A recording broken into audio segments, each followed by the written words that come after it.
Martinho Lutero nasceu em 10 de novembro de 1483, em Eisleben, no Sacro Império Romano, em uma época de grande reforma religiosa e política.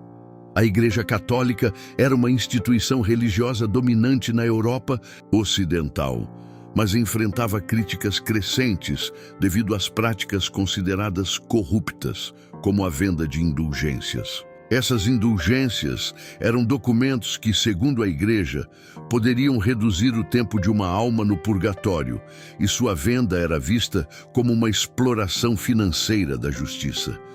Lutero, que inicialmente estudou para ser advogado, decidiu se tornar monge após uma experiência intensa pessoal durante uma tempestade, ingressando na Ordem dos Agostinianos.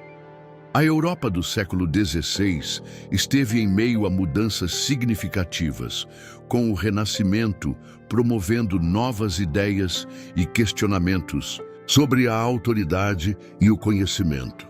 A invenção da imprensa por Johannes Gutenberg, em meados do século XV, facilitou a disseminação de ideias e textos, incluindo a Bíblia.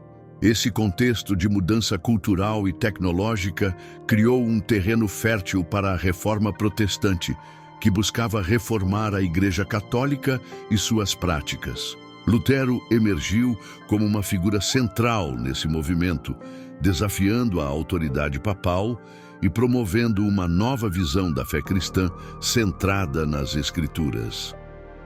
Vamos falar das 95 teses. Em 31 de outubro de 1517, Martinho Lutero afixou suas 95 teses na porta da igreja do Castelo de Wittenberg, um ato que é frequentemente considerado o início da Reforma Protestante. As teses eram uma série de proposições que criticavam a prática da venda de indulgências e questionavam a autoridade do Papa para perdoar pecados. Lutero argumentou que a verdadeira penitência envolvia arrependimento sincero e que a salvação não podia ser comprada. As 95 teses foram rapidamente traduzidas do latim para o alemão e distribuídas por toda a Europa graças à imprensa, gerando um intenso debate sobre a doutrina e a prática da Igreja. As teses de Lutero não criticavam apenas práticas específicas, mas também desafiavam a estrutura de poder da Igreja Católica.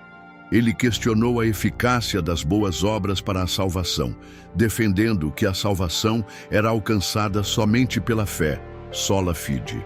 Esse desafio à autoridade eclesiástica causou uma ocorrência significativa da Igreja, levando à excomunhão de Lutero em 1521.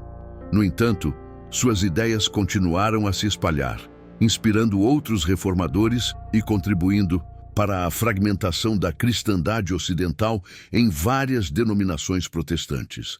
Agora vamos falar de sola escritura. O princípio da sola escritura foi central para a teologia de Lutero e para a reforma protestante como um todo. Este conceito afirma que a Bíblia é a única autoridade infalível em questões de fé e prática cristã, em contraste com a tradição da Igreja e os decretos papais. Lutero acreditava que a tradição eclesiástica não deveria ter a mesma autoridade que as Escrituras e que cada cristão deveria ter acesso direto à Bíblia para interpretá-la por si mesmo.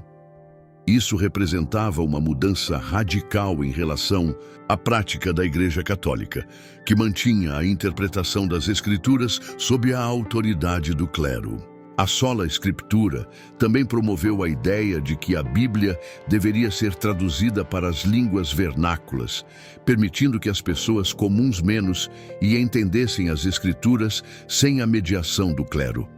Essa ênfase na leitura pessoal da Bíblia incentivou a alfabetização e a educação, contribuindo para o desenvolvimento de uma cultura de estudo e reflexão individual. A sola escritura não apenas redefiniu a relação da fidelidade com a Bíblia, mas também influenciou a maneira como a autoridade religiosa e a verdade foram realizadas na sociedade ocidental. A tradução da Bíblia.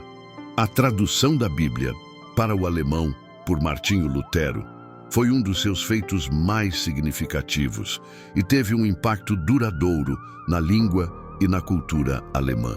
Enquanto estava escondido no castelo de Wartburg, após ser excomungado e declarado fora da lei pelo Edito de Worms em 1521, Lutero começou a traduzir o Novo Testamento, completando-o em 1522. Ele usou o texto grego original como base, em vez da Vulgata Latina, a tradução oficial da Igreja Católica.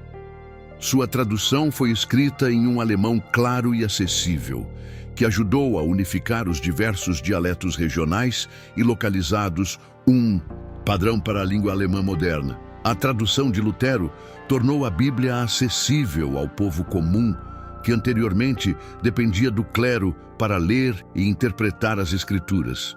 Isso democratizou o acesso ao texto sagrado e permitiu que mais pessoas participassem do debate teológico e religioso. Além disso, a tradução de Lutero influenciou futuras traduções da Bíblia em outras línguas vernáculas, promovendo a ideia de que todos os cristãos deveriam ter acesso direto às Escrituras. Essa mudança teve um impacto, solidificando sua inclusão na Bíblia Católica. As denominações protestantes seguiram o exemplo de Lutero, excluindo-os do cânone oficial. Essa diferença no cânon bíblico é uma das distinções teológicas e litúrgicas entre católicos e protestantes, refletindo as divergências mais amplas que surgiram durante a Reforma. Quais foram as consequências? A Reforma Protestante, iniciada por Martinho Lutero, levou à formação de várias denominações cristãs que se separaram da Igreja Católica, como o luteranismo, o calvinismo e o anglicanismo. Essa fragmentação da cristandade ocidental resultou em conflitos religiosos e guerras, como a Guerra dos 30 Anos, 1618 a 1648, que devastaram grande parte da Europa Central. A Reforma também teve implicações políticas sérias, pois muitos governantes europeus adotaram o protestantismo como uma forma de afirmar sua independência do controle papal e aumentar seu poder sobre os assuntos religiosos em seus territórios. Em resposta à Reforma, a Igreja Católica convocou o Concílio de Trento, que implementou reformas internas para combater a corrupção e melhorar a educação do clero. O concílio também reafirmou a canonicidade dos deuterocanônicos e a autoridade da tradição eclesiástica, solidificando as diferenças doutrinárias entre católicos e protestantes. A Reforma Protestante não apenas transformou a paisagem religiosa da Europa, mas também influenciou o desenvolvimento do pensamento crítico, a valorização da educação e a promoção da liberdade religiosa, moldando a sociedade ocidental nos séculos seguintes. Seu legado. Martinho Lutero é lembrado como uma figura central na Reforma Protestante, que transformou a paisagem religiosa da Europa e teve um impacto duradouro no cristianismo e na cultura ocidental. Sua ênfase na autoridade das Escrituras e na tradução da Bíblia para línguas vernáculas promoveu a alfabetização e a educação, incentivando uma cultura de leitura e estudo pessoal. A ideia de que cada indivíduo pode interpretar as Escrituras por si mesmo contribuiu para o surgimento de uma cultura de pensamento crítico e questionamento da autoridade. Além de suas contribuições teológicas, Lutero também influenciou a música e a liturgia cristã, compondo hinos que ainda são cantados hoje. Sua tradução da Bíblia ajudou a moldar a língua alemã e localizada um padrão para futuras traduções em outras línguas. O legado de Lutero e da Reforma continua a ser sentido em debates contemporâneos sobre a interpretação bíblica, a autoridade religiosa e a liberdade de consciência, refletindo a complexidade e a importância de suas contribuições para a história e a cultura. Se você gostou deste mergulho na história de Martinho Lutero e da Reforma Protestante, Não se esqueça de deixar um like e se inscrever no canal para mais nossos conteúdos fascinantes sobre história e cultura. Compartilhe este vídeo com amigos e familiares que também podem se interessar por essa incrível jornada de transformação. E nos conte nossos comentários. Qual parte da história de Lutero mais te surpreende?